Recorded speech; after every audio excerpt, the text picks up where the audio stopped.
Hello everyone, welcome to civil service classes. I am Aastha Kashyap. मैं आज आपके लिए पॉलिटी का न्यू चैप्टर लाई हूँ। राज्य के नीति निदेशक तत्व। राज्य के नीति निदेशक तत्व जो हैं भाग 4 से आर्टिकल 36 से 51 में आता है। ये राज्यों के नीति निदेशक तत्व, ठीक है। और ये प्रेरित कहाँ से है, कहाँ के संविधान से प्रेरित है? ये आयरलैंड के संविधान से प्रेरित है और आयरलैंड ने भी इसे स्पेन से उधार लिया था, ठीक है। आयरलैंड से उधार लिया था और ये न्यायालय में परिवर्तनीय नहीं है। जब ये न्यायालय में परिवर्तनीय नहीं है तो किस पर डिपेंड करेगा? ये सरकार पर डिपेंड करेगा। तो ये सरकार पर निर्भर करता है। तो इसका उद्देश्य क्या है? उद्देश्य जो है इसका जन कल्याणकारी राज्यों की स्थापना करना है, इसका जो उद्देश्य है। और आर्थिक सामाजिक लोकतंत्र की स्थापना करना है। और जो इसमें आर्टिकल हैं 36 से 51, यहाँ 3 प्रकार के आर्टिकल दिए गए हैं: गांधीवादी, समाजवादी और उदारवादी। तो सिंपली है, जब हमारे जो आर्टिकल गांधीवादी होंगे तो समाजवादी भी होंगे, और समाजवादी हैं तो उदारवादी भी होंगे। तो यहाँ जो आलोचना की गई है, आलोचना यह है कि न्यायालय में परिवर्तनीय नहीं है। जब न्यायालय में परिवर्तनीय नहीं है तो जनता यहाँ वोट देगी। जनता जब वोट देती है तभी हमारी सरकार बनती है। सरकार जो है जनता के द्वारा ही बनाया जाता है। सरकार जो है जनता पर ही सौंप दिया जाता है, ठीक है। तो इसमें आर्टिकल 36 के अनुसार राज्य की परिभाषा है। इसमें जो है जो भाग 4 से आर्टिकल 36 से 51 जो के तहत जो राज्यों की नीति निदेशक तत्व हैं, यह प्रावधान किया गया है। तो भारतीय संविधान में नीति निदेशक तत्व जो है आयरलैंड के संविधान से लिया गया है। और नीति निदेशक तत्वों की जो प्रकृति है आर्टिकल 37 के अनुसार न्यायालय में परिवर्तनीय है, ठीक है। न्यायालय में परिवर्तनीय है। जब न्यायालय में परिवर्तनीय है तो सरकार पर डिपेंड है, सरकार पर डिपेंड करेगी, ठीक है। तो हमारी जो राज्यों के नीति निदेशक तत्व हैं वो सरकार पर डिपेंड करते हैं। आर्टिकल 38 के अनुसार सामाजिक, आर्थिक और राजनीतिक न्याय। आर्टिकल 38 के अनुसार जो न्याय है सामाजिक होना चाहिए, आर्थिक होना चाहिए और राजनीतिक तरीके से न्याय मिलना चाहिए। आर्टिकल 39 के अनुसार संसाधनों का उचित वितरण, समान कार्य समान वेतन। इसमें जो है पुरुष और जो महिला को जो मिलता है वेतन, तो वो समान उससे मिलना चाहिए, ना तो कम, किसी को कम ना ज़्यादा। इस तरीके से समान तरीके से मिलना चाहिए। हर चीज़ में समान हो, समान संसाधनों का उचित वितरण, समान कार्य भी समान हो। ये नहीं कि पुरुषों को ज़्यादा मिल रहा है काम और स्त्रियों को कम। तो सबको वेतन भी बराबर और काम भी बराबर मिलना चाहिए। आर्टिकल 39 के अनुसार समान अवसर के आधार पर न्याय देना। और ये 42वें संविधान संशोधन 1976 में जोड़ा गया, समान अवसर के आधार पर न्याय देना। आर्टिकल 40 में पंचायत जो है, आर्टिकल 40 में पंचायतों की बात की गई है, जो कि 73वें संविधान संशोधन 1993 में जोड़ा गया। तो यहाँ पे ग्राम पंचायतों के गठन का प्रयास करना, ये सब तो यहाँ आर्टिकल 40 में दिया है। आर्टिकल 41 के अनुसार कुछ दशाओं में काम।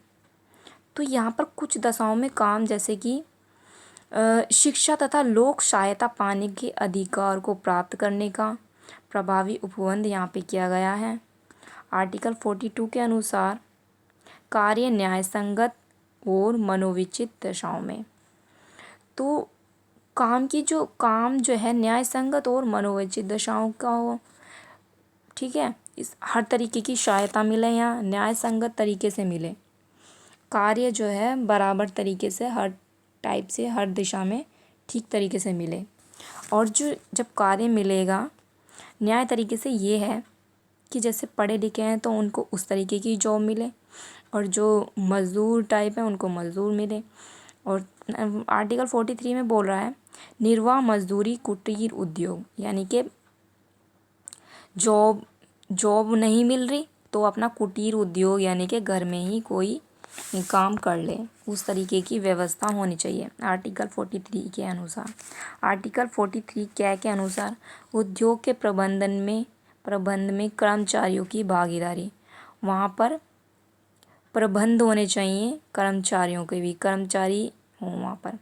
आर्टिकल 44 के अनुसार समान नागरिकता संहिता 44 के अनुसार 44 के अनुसार समान भारत के संपूर्ण राज्य क्षेत्र में नागरिकों को के लिए एक समान सिविल संहिता लागू करने का प्रयास करेगा। यहाँ पर ये बोला गया है 44 के अनुसार। आर्टिकल 45 के अनुसार 6 वर्ष से कम आयु के बालकों के लिए प्रारंभिक बाल्यावस्था देख रेख और शिक्षा का प्रबंध यहाँ पर किया गया है आर्टिकल 45 के अनुसार, और ये 86वें संविधान संशोधन 2002 में जोड़ा गया आर्टिकल 45 को। आर्टिकल 46 में अनुसूचित जनजातियों और अनुसूचित जातियों, इनके बारे में, इनके हितों के बारे में, इनकी शिक्षा के बारे में, इनके विकास के बारे में यहाँ पर बात की गई है। ठीक है, इस तरीके से यहाँ आर्टिकल 46 में डिफ़ाइन किया गया है। आर्टिकल 47 के अनुसार लोक स्वास्थ्य जीवन स्तर ऊंचा करने पोषाहार, यानी कि लोक स्वास्थ्य तरीके से जीवन स्तर ऊंचा रहे और स्वास्थ्य के लिए भी यहाँ पर आर्टिकल 47 में बोला गया है। आर्टिकल 47 के अनुसार कृषि पशुपालन दुधारू पशु। आर्टिकल 48 के अनुसार कृषि पशुपालन दुधारू पशु, तो यहाँ पर जो है कृषि और पशुपालन को आधुनिक तथा वैज्ञानिक ढंग से संगठित करने का प्रयास करने के लिए बोल रहा है। और गाय बछड़ों जैसे दुधारू पशु हैं, ये अन्य दुधारू पशु जो हैं वहाँ मवेशियों के वध का प्रतिषेध करने के लिए प्रयास किया गया है। जैसे वहाँ पे बछड़ों गौ को मार देते हैं मवेशियाँ जो लोग जो होते हैं, ये इनको यहाँ पे आर्टिकल 48 में मना किया गया है। ठीक है, आर्टिकल 48 क्या में क्या बोला है? आर्टिकल 48 क्या है? पर्यावरण संरक्षण 42वें संविधान संशोधन 1976 में जोड़ा गया।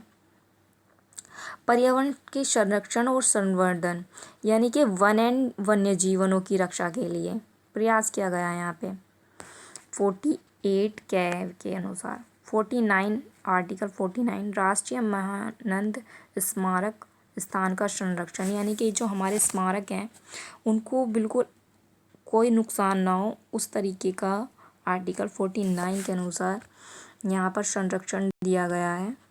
आर्टिकल 50 के अनुसार कार्यपालिका और न्यायपालिका, हमने इससे पहले आपको चैप्टर पढ़ाया था कार्यपालिका, न्यायपालिका और विधायिका और न्यायपालिका, ये हमने आपको चैप्टर पढ़ाया था जिसमें कि कार्यपालिका और न्यायपालिका को बिल्कुल अलग रखा गया है।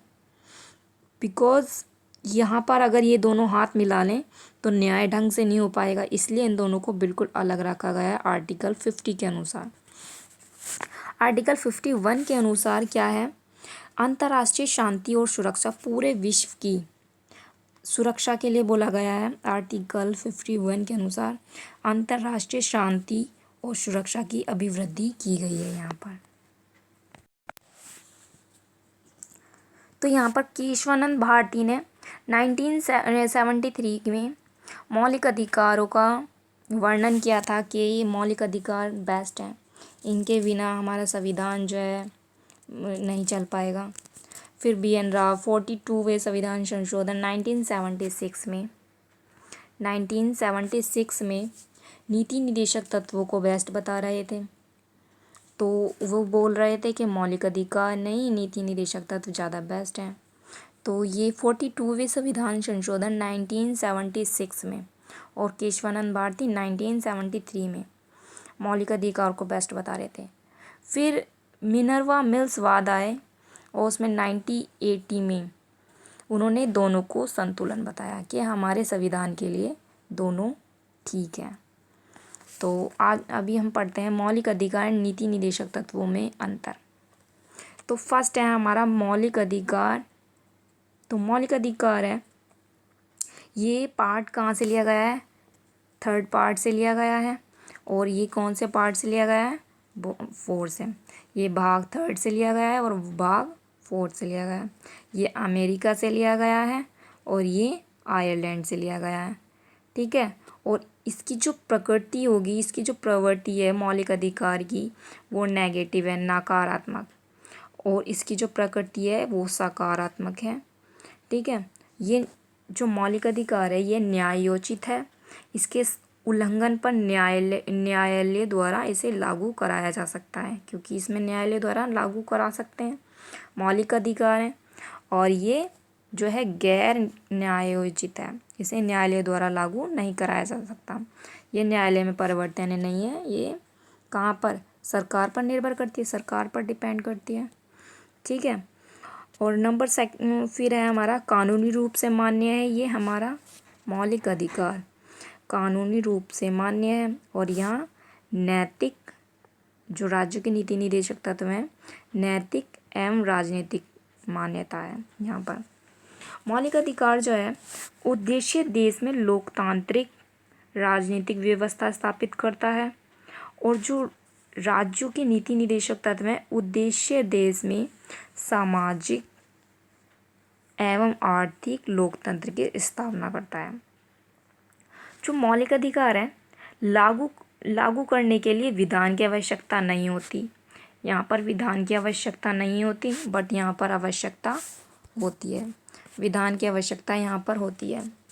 और यहाँ जो मौलिक अधिकार है व्यक्तिगत कल्याण को प्रोत्साहन करता है। यहाँ व्यक्तिगत कल्याण को प्रोत्साहन करता है। और यहाँ पर नीति निदेशक तत्वों में सामाजिक एवं आर्थिक कल्याण के लिए प्रोत्साहन करता है, सामाजिक और आर्थिक। और जो मौलिक अधिकार में है नागरिकों को स्वतः प्राप्त है। मौलिक अधिकार हैं तो हमें हमारे मौलिक अधिकार प्राप्त हैं, वो नीति निदेशक तत्व में सरकार द्वारा लागू करने के बाद ही नागरिकों को प्राप्त होगा। और मिले या ना मिले वो उस पर डिपेंड करेगा, उसे लड़ना पड़ेगा। तो आज के लिए इतना ही। नेक्स्ट टॉपिक में हम आपसे मिलते हैं। आज के लिए इतना ही। Thank you everyone, watch my video. अगर मेरी वीडियो आपको अच्छी लगे please like, subscribe and share कीजिए। Thank you.